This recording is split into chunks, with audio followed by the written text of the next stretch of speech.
Everything that could have gone wrong for the Stampeders did go wrong. They had no running game. Henry Burris was all over the map except for his receivers.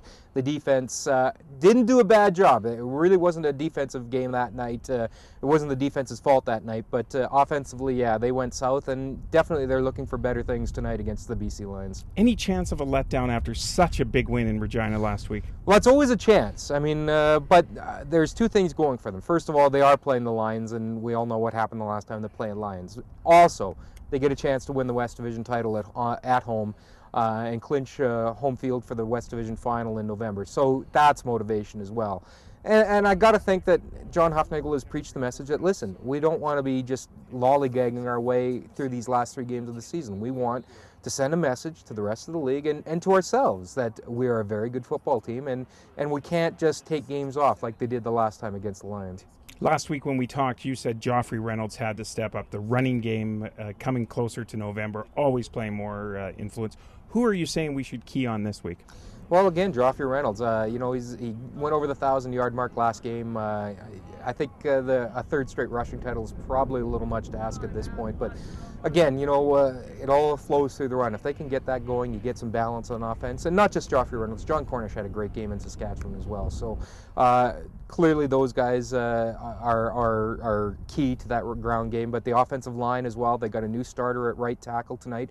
Stanley Bryant filling in for the injured Edwin Harrison. So that'll be interesting to watch, to see how he does. The Stamps do have high hopes about what he can bring on the football field. And, you know, Henry Burris, you know, I think he's playing right now.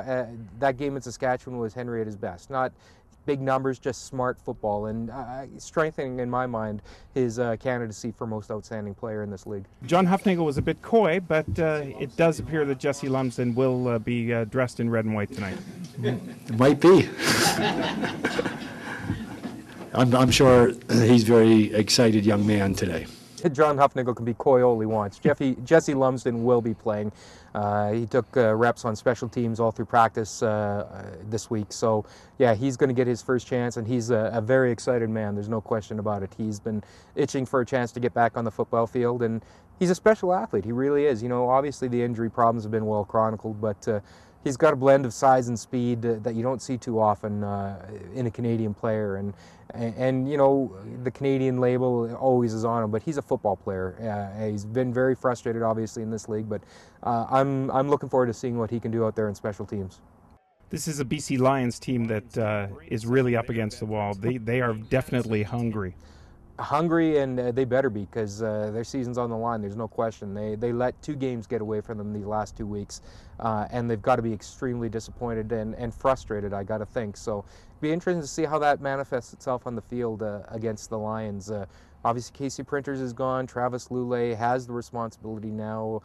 It's a good defense. I got a lot of respect for guys like Dante Marsh, Corey Banks, Solomon Elimimian at middle linebacker. Good players. But you know, all things being equal, this is a game the Stamps should win.